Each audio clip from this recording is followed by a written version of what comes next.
matter what day of the year or month it is, the helpline is available 401-765-3232, and we will provide that number on our website and on our Facebook page as well. So Vanessa, thank you so much for coming in today. Wanted to talk a little bit about a few different things. So first of all, there has been an overwhelming amount of media attention about sexual abuse, sexual violence, and sexual harassment in the headlines. So we do want to talk about that. But we also want to talk a little bit about the holidays and how there's an overwhelming amount of stress and pressure happening in all kinds of families. And there is some inconclusive amount of data and evidence happening the relationship between domestic violence and the holidays, that association, not really there. Talk to me a little bit about if there are people or families that are in violent relationships or abusive relationships, and we are headed into that holiday season. What do people need to know? So you're absolutely right. There is quite a bit of inconclusive data, different types of reports about victims and survivors that reach out during the holidays versus not reaching out. So a couple things going on there. One may be there might be some data that indicates that we see a decrease in calls during the holidays, and that might be because during the holidays we really try to hold it together for families. There's a lot of social pressure to be with your family, especially if there's children involved. Oftentimes, individuals that are in an abusive situation and have children really want the holidays to just seem like a happy time, and so they might not reach out for services during the couple weeks of the holidays. But what we know about abusive relationships is very, very rarely is it a one-time occurrence. And so if someone is in an abusive relationship, the abuse probably is going to continue.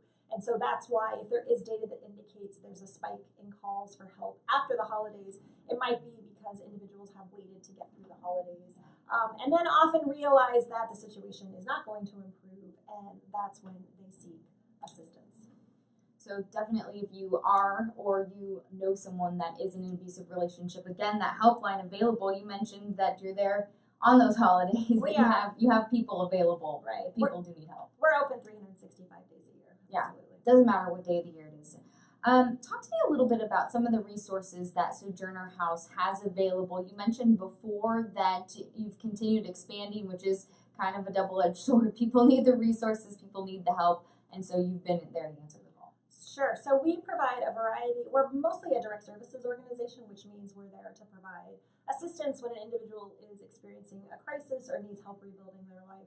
So we operate a drop-in center here in Providence. It's the only drop-in center for domestic violence, sexual assault in the city of Providence. And so we're available 5 days a week. Individuals can literally drop in or make an appointment. They can meet with an advocate, get counseling, attend a support group, meet with a youth advocate who works with children who have witnessed domestic violence. We provide immigration advocacy, so we can assist undocumented victims with filing for visas. But our largest program is we provide housing to victims and families that need assistance, that need to get out of an abusive situation and would otherwise be homeless. And so we operate, and that's really where we've seen the growth in our program. So we now run 3 different shelters, one for women and children, one for male-identified victims, and we are the only agency in the state who is providing assistance to male-identified victims. And we also have a shelter for victims of trafficking, for victims of human trafficking. And that's a brand new program. We've only been doing that for about a year. And then we also provide longer term housing. So shelter is great in a crisis or emergency situation. But what we find is that a lot of our clients really need longer term housing. And so because of that, we offer transitional housing, which is where they get their own apartment, and we provide supportive services. And then we also have a permanent supportive housing program. And then we now have a rapid rehousing program where we can actually help subsidize a client's rent. So they're not living with us, but we can help them find an apartment in the community. We can help them with their deposit, help them with their rent for several months, help them get back on their feet. But it's all on their own terms. I think that's so incredible. And what I think is important is that you said male victims, one of the first to do that, and trafficking victims as well, and survivors. Abuse isn't just what you might think the typical standard relationship is. So abuse can come in any type of relationship. And so if you or a loved one is looking for help, abuse comes in many different forms. It's not always just physical abuse. So it comes in different forms. So you are there providing services, which I think is incredible, the amount of services. It's pretty incredible. You look at the list, and it's really neat. So again, people are there for help. I want to talk to you as well about just the increase in attention that we've seen come about to sexual violence, sexual assault, sexual abuse, sexual harassment.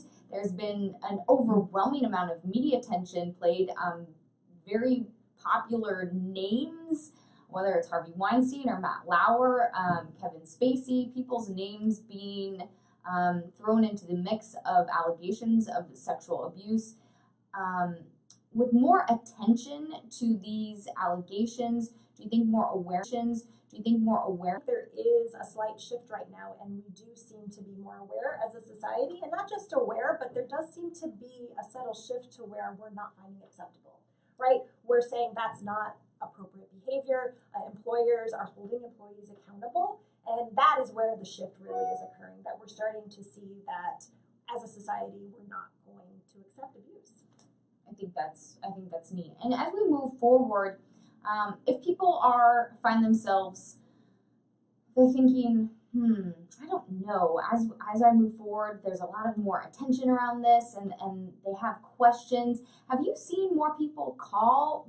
There's this whole Me Too. They're looking on their phone and they're seeing Me Too. Have you seen more people call and either ask for services or ask questions at Sojourner House, kind of maybe wondering if they're in a situation where they might need help? Absolutely. So, the agency at Sojourner House, we've actually expanded quite a bit, and in the past 3 years, our programs have grown quite substantially. So, we definitely have seen an increase overall in terms of individuals seeking our services. But definitely in the past few months, we have seen more individuals, more victims and survivors reaching out directly. We also see family members and friends reaching out, asking how they can be supportive of someone who might be experiencing abuse.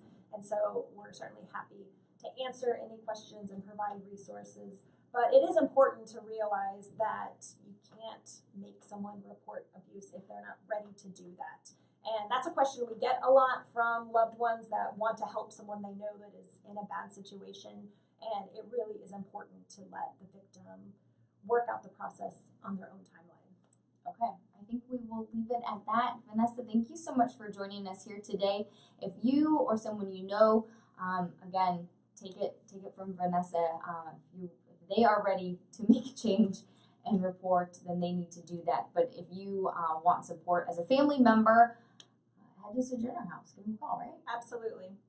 I think that's important. Great. Well, I hope you will come back and continue the conversation with us. Definitely. Thank you for having me. Thank you so much for joining us. Please, everyone, hang tight here on GoLocal Live as we get set up for our next guest.